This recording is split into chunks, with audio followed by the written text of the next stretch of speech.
Excuse me, what do you want to do tonight? The same thing we do every night, Pinky. Try to take over the world. How easy is it to get up in the morning when you know you're not doing all that it takes? It's not very easy at all. You can just lay there awake thinking, oh, what's a few more minutes in bed? It won't matter much anyway. Wrong. It does matter. It will matter. Now, how easy is it to get up in the morning when you're pouring it on, doing the best you can, anxious to get going, make progress toward your dreams? It's a whole different story. When you're resting to renew your reserves, it's much different than resting to avoid your day. When you're psyched up and excited for your life, when you're excited for what you plan to accomplish for the day, it's amazing. You'll wake up before the alarm clock even tries to startle you awake. Your successes fuel your ambition. Your successes give you extra energy. Your successes pave the way for more successes. It's the snowball effect. With one success, you're excited to meet another, and another, and another. And pretty soon, the disciplines that were so difficult in the beginning, the disciplines that got you going, are now part of your philosophy. How do you know when you're successful? Do you have to be a millionaire? No. All we ask of you is that you earn all you possibly can. If you earn $10,000 a year and that's the best you can do, that's enough. God and everything else will see to it that you're okay.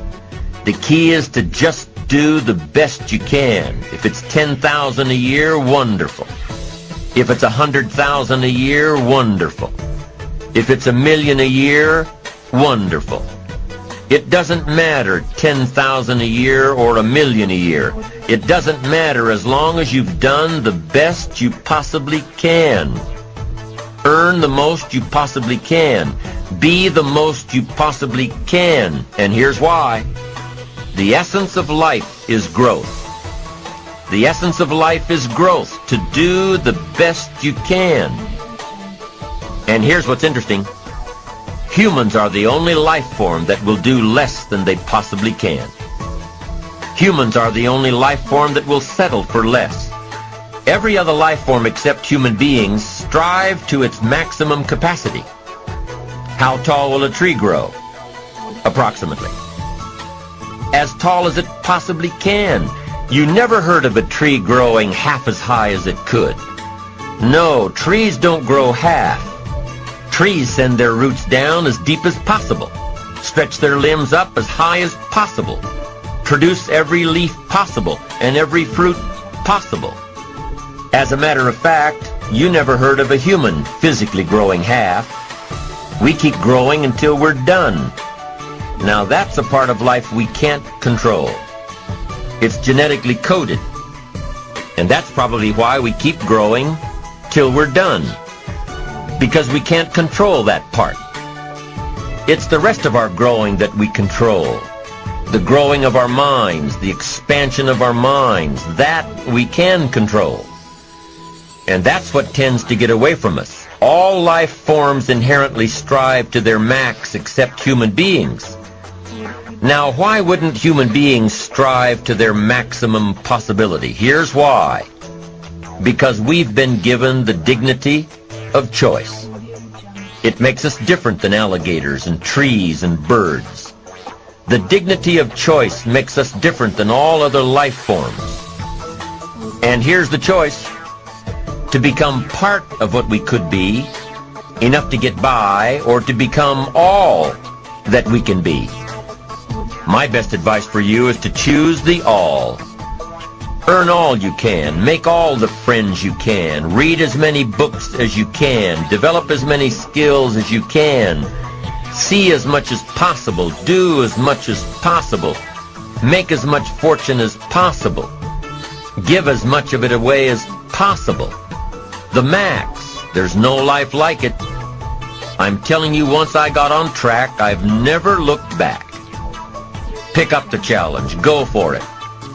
Take the best of the two easies. Take the route of it's easy to get ahead. It's easy to do all you can. It's easy to succeed. It's easy to have financial freedom. The more you do, the more you get. So the two primary benefits of positive reinforcement are, number one, to build good habits, and number two, to create more energy to fuel your ambitions, your desires, your achievements. How can you isolate what's working for you and what isn't? How can you make sure that you are reinforcing your positive disciplines? Well, if it isn't apparent, easy to see right away, if what you're doing is happening in such small increments that you're not sure if you're on track, then you need to be writing it down. You need to keep a journal anyway. But if you really aren't sure that what you're doing is making measurable progress, you need to keep a written record. You need to write down everything that may be relevant in your day.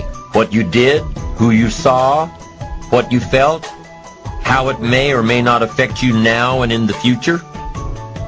The best way to track your activities of the day is to write them down. The best way to track your activities of the week is to write them down. The best way to analyze your progress through the year is to have written it down. Why? So you can look back on it.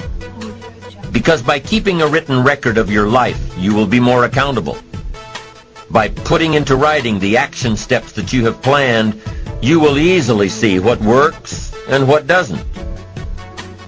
Most people just try to get through the day, never writing anything down, never keeping track of their progress along the way, never really knowing if they are doing all they can to reach their goals, to drive their ambition.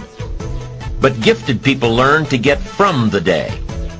They don't let a day end without picking up some valuable experience, some emotional content, some idea that may positively affect their future. To get the most from a day, to learn the most from a day, you need to be able to reflect on the day. And how can you reflect on a day unless you record it in history?